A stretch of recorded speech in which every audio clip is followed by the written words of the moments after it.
Welcome to Your Brand Amplified, the podcast where we interview marketers, publicists, and brands to learn their stories, what makes them tick, and tips and tricks that make a difference. I am thrilled to have a guest from Slovenia. I haven't had anyone from Slovenia on the show before. So Uroš Lovišček, hopefully I didn't butcher your pronunciation, of Optitex Financial. Thank you so much for being here today. No, I think that was amazing, and thank you for having me. It's my pleasure, and the honor is all mine. Oh, fantastic. So going from your very first job when you were 5 years old to a lot of different industries to become the mindset and financial impact advisor you are today, fractional CFO, so many things. But let's start at the beginning. You have a very interesting story about what you were selling that I don't think most people would even think about as something that would be sold when, especially as a 5-year-old. So please help us understand who Uroš is. Yeah, the story that you're talking about actually is how one can get resourceful at any age. Mm-hmm. So this is the story that one can replicate whether they're 5 years old or 55. Yeah. I don't care, 65. When I was... It was about that age, 5, 6, 7. Well, honestly, don't remember it quite exactly, but I really remember that day. It was a really nice, hot summer afternoon. And as a kid, I was kind of bored. You know, that's the day when you just walk around the house, don't know actually what to do with yourself. You're kind of bored. Mm-hmm. And out of the blue, I got an idea that was connected to my desire to have an ice cream. I had no money on me. And what can I do to get to my goal, actually, at that point? I got a kid shovel. I got a sifter. So I decided to dig a hole in our backyard. It was about, let's say, 30-inch wide, just about as deep. And then when I got all the dirt dug out, I put it through a sifter, ran up upstairs to the kitchen and got those little plastic bags that we use to pack food to put it in the freezer. So you can imagine these are really little bags, like maybe 1 pound each, something like that. Yeah. So I packed those bags, put all those bags on my little nice red trolley with yellow wheels on it, and I decided to market my product at the time as dirt for plants. Oh, okay. Mentioning before, it was hot afternoon, summertime. You can imagine the dirt was like dry as, I don't know, Sahara sand or something like that. So one really couldn't do anything. But I went around the neighborhood, knocking on doors, ringing bells, selling my product, dirt for plants. And in, let's say, an hour or two, I sold out all my inventory. Some people bought it as it is. Some people just gave me money and let me keep my product. They were, let's say, thrilled by my endeavor. So I got this through, and this was actually my first real business. I got the product, I sold it, and it served to get my goals. Amazing. You got your ice cream. I got my ice cream, indeed. And I suspect a little more. So then did you decide you said, oh, this works. Did you repeat it the next day? Actually, yes, I did repeat it, but not with the same product. A little further down the street where I lived at the time, there was a shop, a garage that they were producing. I don't actually know what the word is. You know that thing on the edge of the roof to catch water falling down from the roof? Like the gutter system. Yeah, the gutters. Thank you very much. They were producing the gutters. Okay. And of course, you can imagine they had a lot of scraps. Ah. Yeah. So as a little boy, this was maybe a couple of months apart, one endeavor to another. I collected those scraps and did a couple of some arts from that. I don't know, houses, snails, I don't know what else, flowers. and repeat the whole process. Loaded on my trolley, went on my feet, knocking door to door. Amazing. I canceled my inventory once again. That's it. So if we can replicate it, everyone at any point in their life, doesn't matter how bad they have it at the moment, they can find something they can sell. Either they can connect with someone who needs someone to sell their product or service, or maybe they can produce something they can sell. Yeah. So everyone can do that. Either it's your primary job. If you don't have a job, you can do that. As a side hustle, especially side hustle, I really promote lately that side hustle if you have a regular W-2 job, that you get a side hustle if you can, because of course from there you can pursue your dreams, and also especially in the first initial years of the startup, you can pull all those expenses inside that you can also offset your W-2 income against it. And you can save so much money on taxes if you do that. Wow. I definitely want to dig into that, but I want to finish talking because you are a case where obviously you were an entrepreneur. You were born an entrepreneur. You didn't have to think about it. It was just second nature to you immediately. And that helped you establish then, when you were 15, you helped your father establish an accounting firm, right? You were a karate and snowboard instructor. You had a car logistic company. You've had multiple businesses. How did you go from that spark when you were younger? Were you always an entrepreneur from that point forward?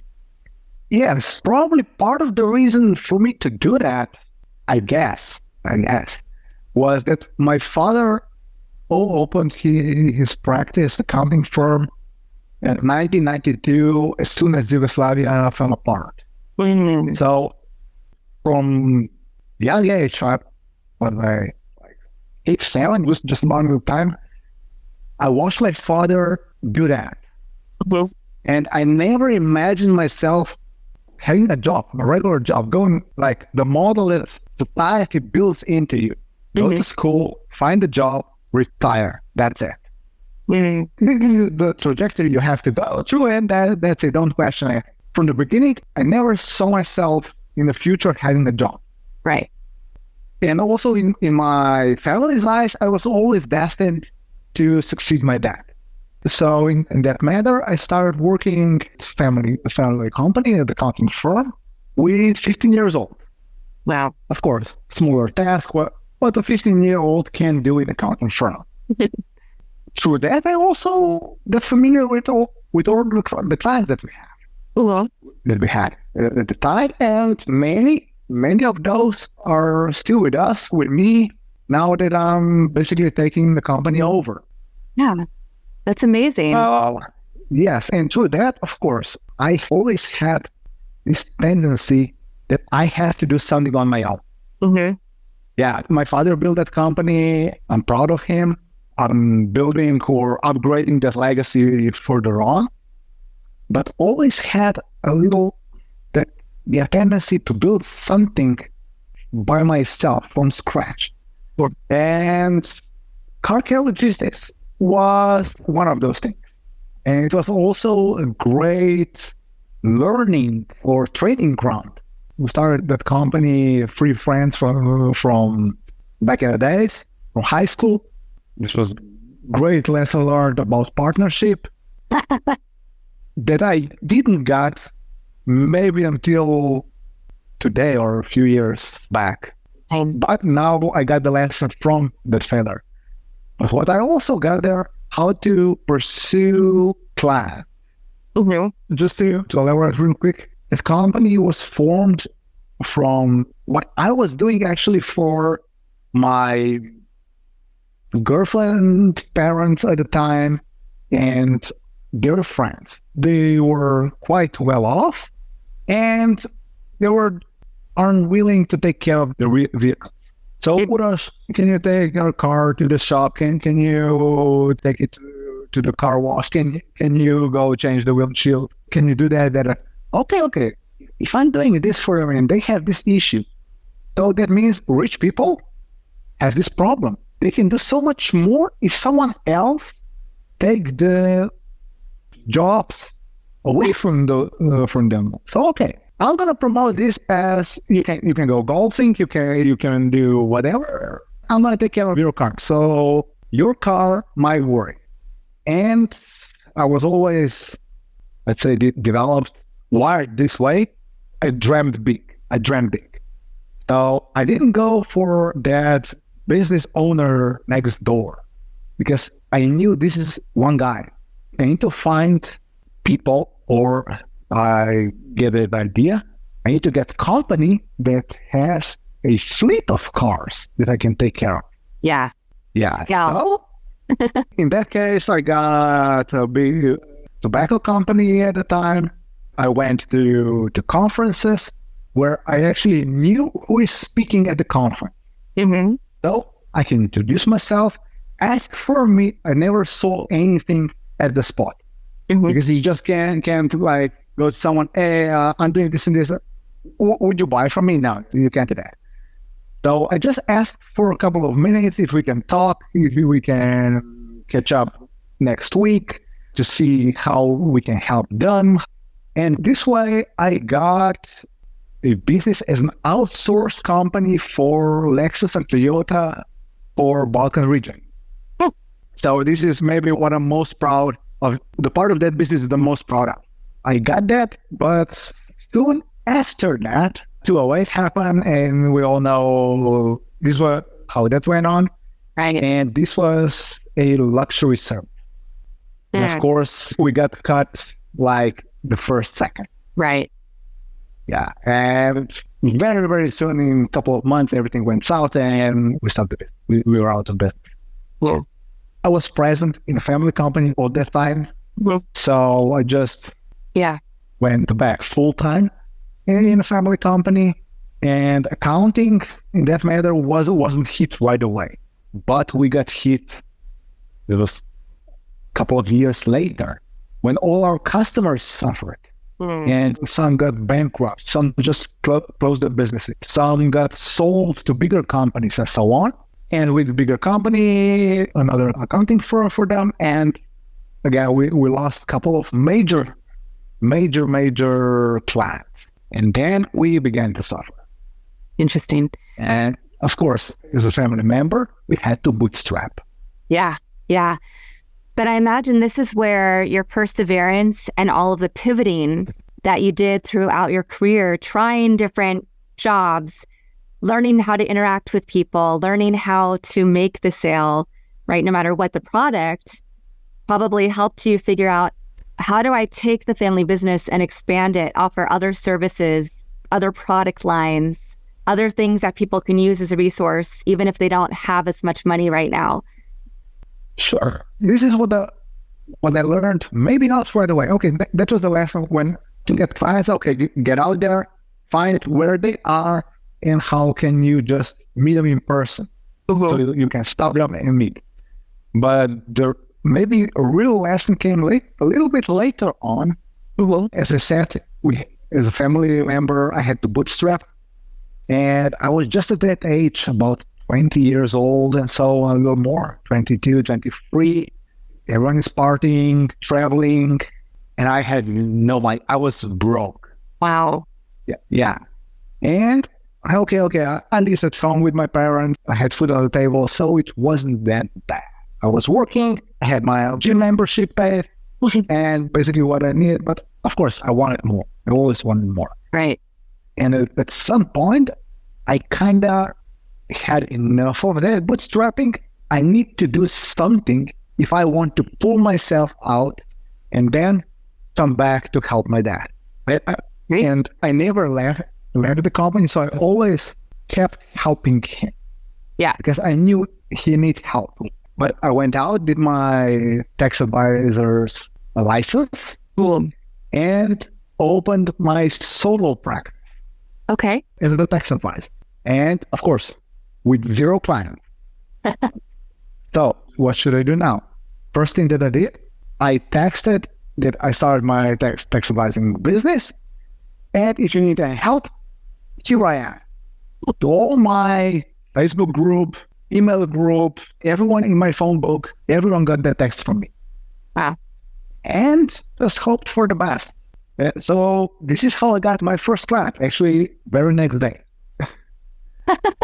And next step was, okay, let's go back how I did it before. I need to get in front of people, in front of as many people as possible. Okay, how can I do that? I started to Google business breakfast, business meeting, business, conference. And through all those hits on Google, I got to BNI, American Network Franchise. Okay, that's business breakfast. Let's see what we can do. Every chapter has about 20, 30, 40 members. So if I go there, I immediately will tell 40 people what I'm doing. Okay, this is not about right. Except for that I didn't say up to this point, I'm a huge introvert. Oh, what? Yeah. So you can imagine how badly I was sweating at that first meeting. And of course, every meeting after the first one. Gosh. And because I decided to join the chapter. And I didn't get accepted in the first chapter, so I had to try different chapter before I got accepted. Yeah. And yes, once I got accustomed, familiar with that group, it was much easier. And there I stuck with the system. I stuck with the system for 6-7 years. And this probably developed my presenting skill. Because every week you have to present yourself to a group of people. And with the time, there was no problem presenting to my group, but we had visitors every single time, new people every single time. I used the system and went to visit every single chapter in Slovenia and also outside in neighboring countries. So Slovenia, Italy, Austria, Croatia. I went to conferences. I even went to a few chapters in the US. While I was there, I got my survey with me and make a point of with some chapters there. It was brutal for me, but I did it. I never would have guessed that you are an introvert at all, especially since you were so good at sales when you were so young. So I think there's so many things. What I hear you saying is that you had to just keep on trying. You had to gain the skills. And you have to hone the skills. And the only way to do that is repetition and putting yourself out there, even when it's uncomfortable. Exactly. Whatever you want to do and you're not good at, you just have to do it. You just have to do more of it. Whatever it is. Speaking, math, painting walls. I don't know. I don't care what. Whatever you want to do, you just have to do more. And eventually, you will get good. You will get better. You just have to be okay with being bad at something in the beginning. Yeah. And not quit. That's the hard part, though. I think people get stuck on, but I'm not going to be good at it. I mean, if you go back and listen to the first few episodes of this podcast, and I had done other podcasts, and I love public speaking, and I'm an extrovert, but they're not as good, right? You get better with time. And the guests you have come in and the way that you understand how to speak to your guests to get things out that are going to be most helpful for the people who are listening or for yourself. So I love that you're talking about this. So I wanted to hear then, how did you take what you're doing as tax advising and turn that into, did you eventually marry that with your father's company? Were they kept separate? And then you eventually wrote a book, you act as a fractional CFO, and now you help people with mindset as well. So how did tax accounting and all of that and finance lead you on this journey? Yes. The thing is, I merged everything together into one big motion. Okay. By this time. But I've also seen that keeping things sort of separate was easier to run to the point, because in accounting, clients always expect everything for that price that you have. This is what I've seen with my dad. Okay, but since I became an outsourced professional, outsourced tax advisor, okay, now it's logical that this advice needs to be paid. They don't expect everything for free anymore. Oh, nice. This was one lesson from that. And how I developed to this point here is one thing that really bothered me with accounting was that you actually serve government, not a business owner. Oh, yeah. As accountant, what you get? You get a bunch of documents, you book them, you put them into computer and your software, and then you tell business owner, okay, you have to pay that much tax. Mm-hmm. Okay, because everything happens post festum. So you just track history. And what can business owner learn from the history? Well, they can learn a lot if they want. But from accounting, I would say this, it always bothered me that you actually help government collect tax. Right. And how are you really serving a business owner? Yeah. You don't. You're an necessary expense. And they were always trying to find someone who can do it cheaper, normally. If someone will charge taxes from them, at least the amount of money you can for that. So I want to flip the script. Let's see how we can turn this and actually help business owner grow their business. And what also come in handy, all this today, I have something years of experience, my own experience, clients' experience, and you pack all this together, you know what the basic mistakes business owners are doing, and now you can flip the script and help business owners not doing those mistakes, because we also learned what they don't know. Because the thing is, most business owners don't know what they don't know. This is the initial issue of every business owner. They don't know what they don't know, and therefore they can't even ask for help in that manner. Are you ready to take your brand to new heights? Join the Brand Amplifier for Entrepreneurs program. Learn how to build, elevate, and amplify your brand with a comprehensive 10-module course. Learn more about it and other ways to implement our strategies at fullcapacitymarketing.com. Click on EFCM Learning Hub for more information. Can't wait to help you amplify your brand.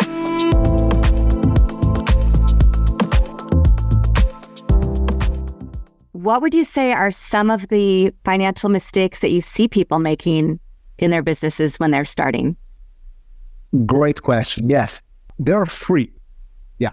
First is in the very beginning, establishing business structure. Mm-hmm. And what I've learned, they usually do two things. One, what's easier to do. So normally sole proprietor is easier to form. Right. And the other one is what sounds cool. LLC or incorporated sounds super cool. And they usually get it wrong. From many reasons. One, of course, is tax reasons. Well, second is liability reasons. And third, how are they willing to operate, or even better, handle the money within the company? If you have a LLC, if you incorporate, you can't just drag money from the company. Like in sole proprietorship. But if you have sole proprietorship, you are liable with everything that you have.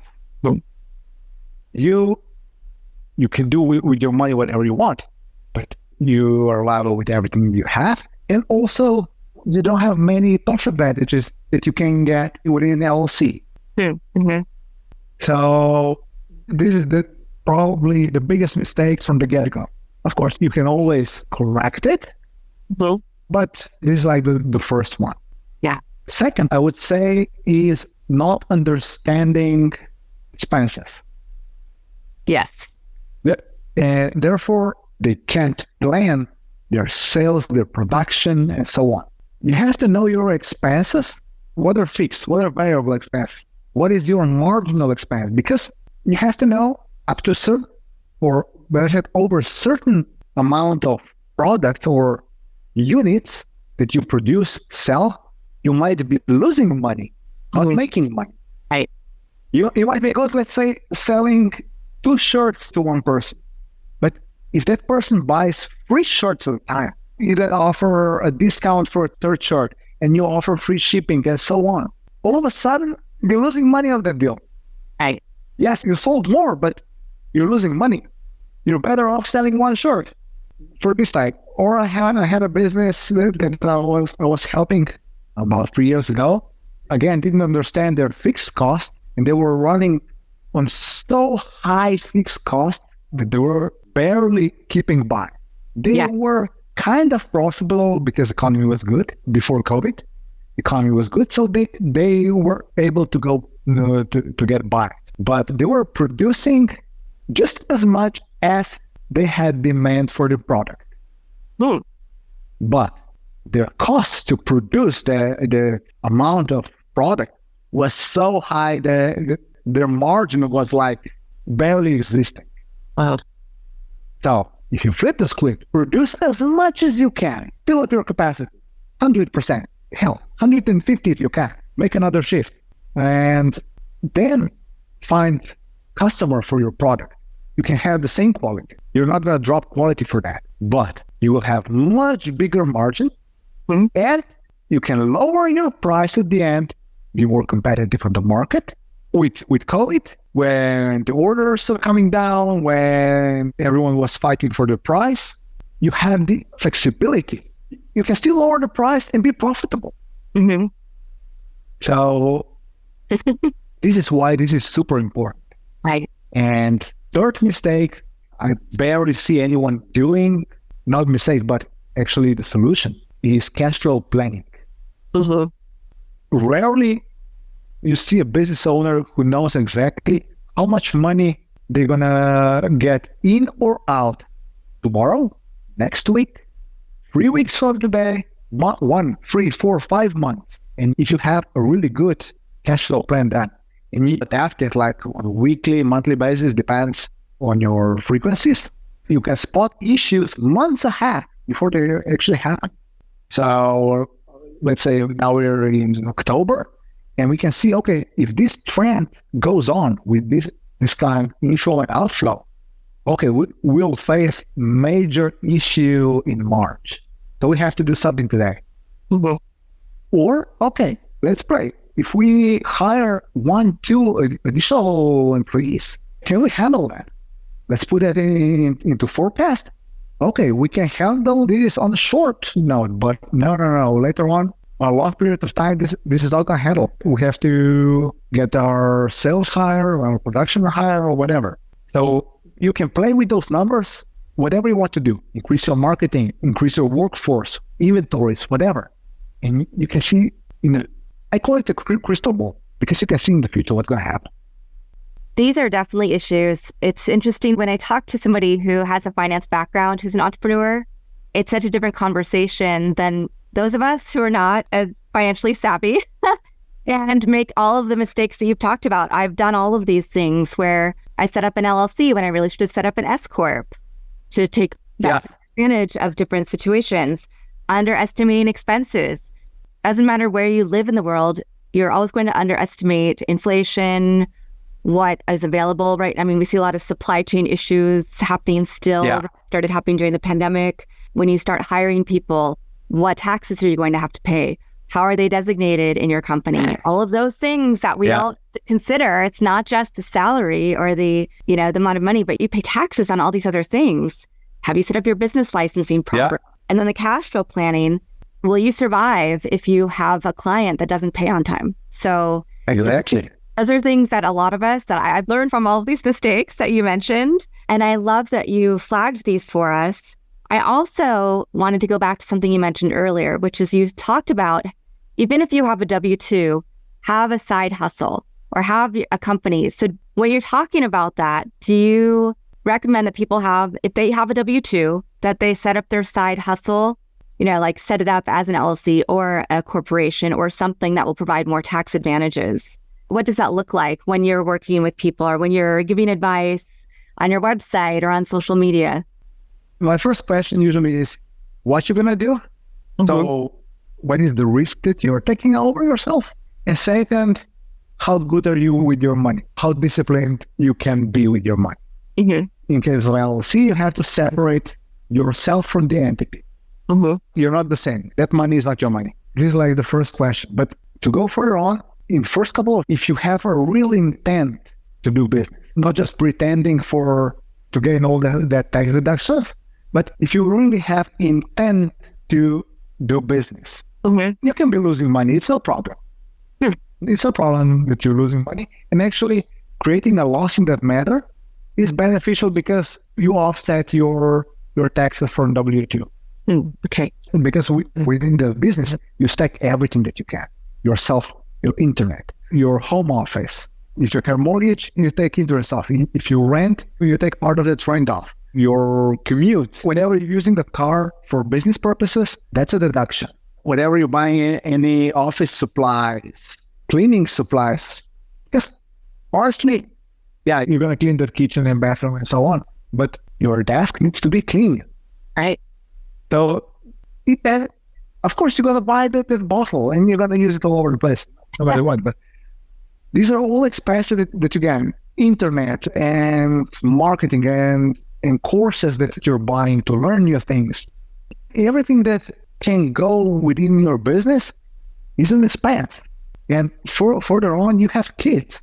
You can pay your kids. With kids, you can get up to, let's say you have 2 kids, that is $24,000 a year. That is a legit expense within your business. Kids are getting that money tax-free. They're not taxed up to $13,850 for this year. So it's an expense on one side. They get the money tax-free. And you have to pay kids' expenses anyway. They go to karate lessons. They need books. They want the new iPhone. They want whatever classes they're doing in the afternoon. Or saving for college. Right. Either you put in your own money into account to save for their college, or you pay them, create expenses for your business, and they get that money to save for the college. Yeah. So, and it's interesting that you say that because I've read recently that like the American celebrities use that a lot. Like Beyonce, her daughter is on tour with her. She can pay her daughter, and that's legitimate. Of course. Friends, and her daughter is performing with her. And I've been hearing a lot about that, about how wealthy people use that strategy. What you're saying is all of us can use that strategy. Of course. Yeah. Go back. I was working in our company from 15, you said? 14, 15 years on. I wasn't really being an accountant at the time. Right. I was running around the city, collecting documents. Internet wasn't a really big thing at the time. So we did everything in paper. So we had about 50, 60 clients that we had at the time. So every month I had to visit all 60 clients to collect those documents. I did it on bike, on bus, whatever it was. If I did it, I went on foot. But this is the work I was able to do at 15 years old. Right. And you can pay for that. You actually can't screw anything. Yeah. Next thing, I could take the bunch of paper or the bunch of documents and I could stack it like chronologically. I can do that. As a 15-year-old kid, you're able to set documents in a chronological order. So these are basic things that every kid can do. Nice. And from there on, you just start to teach them how they can do more, get more involved within your business, especially if you're building a small family business. You don't want everything to rely on you. So, yeah, because God forbid that anything happens, of course, you're insured and everything, but you want your family to be able to continue with your business. Yeah. Although they will have to maybe hire someone to fill their spot or however, but they will be able to run your business in some sort of level. Interesting. So when did you launch your book, Master of Finance? And what will people find in it? It was early this year. I think it was about January, February, something like that. This book, Master of Finance. And it is actually the very thing that we were discussing in this podcast. What are the biggest mistakes business owners do? What are differences between different structures, between different business structures? What is actually cash flow? Yeah. Not just how to use it and everything, but what actually that is. Nice. So your income is not cash flow. You can make $1 million, and if you don't collect them, you have zero cash flow. And at the end, you will have pro income tax in $300,000, and you won't be able to pay it. So, first of all, let's learn what is actually cash flow, how to plan it, how to use it, different things, how to use it to hire people, how to use it to increase your inventory, whether it's when and how to sell your accounts receivables. You can do that. If you want to boost your cash flow, you can sell your accounts receivables. It's possible. It's going to cost you a little bit, but sometimes it's worth it. Sometimes you need to do that. And I put a bunch of real cases, bunch of real mistakes. And some were just lessons. Some mistakes were like fatal that actually got bankrupt. But there were real life cases, what to do and what not to do within your business. Everything from basic costs, from structure, costs, income. We break down just for the start, initially, how you can lower your taxes just by proper booking. If you just collect your invoices, like in proper manner, not just swiping your business card and not collecting receipts, and because those receipts will offset your income to pay less taxes. Nice. In case of audit, your credit card report doesn't matter. If there is like Chevron, that can be a case of beer or a full tank of gas. They don't know.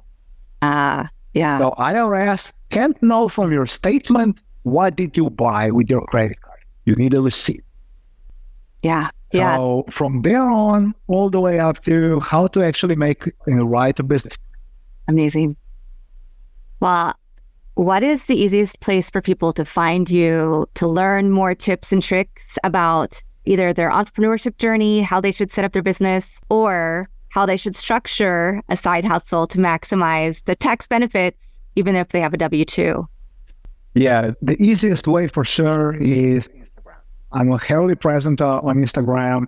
I'm posting like 2-3 short clips every single day that will bring a little nuggets to everyone that can help them level up just a little bit. The tiny nuggets that can actually help people go forward, grow, and make a little shifts along the way. So it's at Uros _ the MFCFO. So there is where they can find me, where they can learn from me. Of course, they can contact me and you can talk some more. We can develop the whole strategy if they need and want to, or just serve them in a given way to stay afloat and grow. Awesome. There's so much more that we could uncover, but I know that our time is about coming to an end, and I like to keep these episodes long enough for people to get tangible tips, but short enough where they will reach out to you, they'll start following and learn more from you. So I will make sure that we put your Instagram in the show notes and also the link to your book. And I really thank you for being here, because the tips you're giving are actionable no matter where somebody lives. Is evident we're in a global world where we can have conversations and work with people from around the world. You don't have to be in the same country to be able to get benefit and to understand how you can work together effectively to reach your goals. So I really appreciate you being here and taking the time, because I know it's later in the evening for you. And Uroš, do you have one last tip you want to give? And then also, do you have a quote or a mantra or some words that you resonate with that help you get up every day? Yeah, a quote would be for sure, no dream is too big. And that was also my first tattoo that I had on my back. Nice. And it's so true. Yeah. Actually, no dream is too big. Whatever you can dream, you can achieve. And actually, you can do so much more. And we're putting our own roadblocks along the way. And this would be the biggest tip at the moment. So don't hesitate. Don't be afraid to put your ideas, to put your dreams out there, because you will be judged. You will be rushed by people around you. Leave that, stop that, leave that. That's not for you, whatever it is. You just have to do it. People will always judge you, whether you do it or not. And of course, telling about everything that is ethical and moral and so on. So it's like Nike slogan, just do it. Fantastic. Awesome. Well, thank you so much for sharing your journey and inspiration with all of us today. I look forward to staying in touch and connecting with you on socials and on LinkedIn and reading your book and diving in and sharing your tips and repurposing them.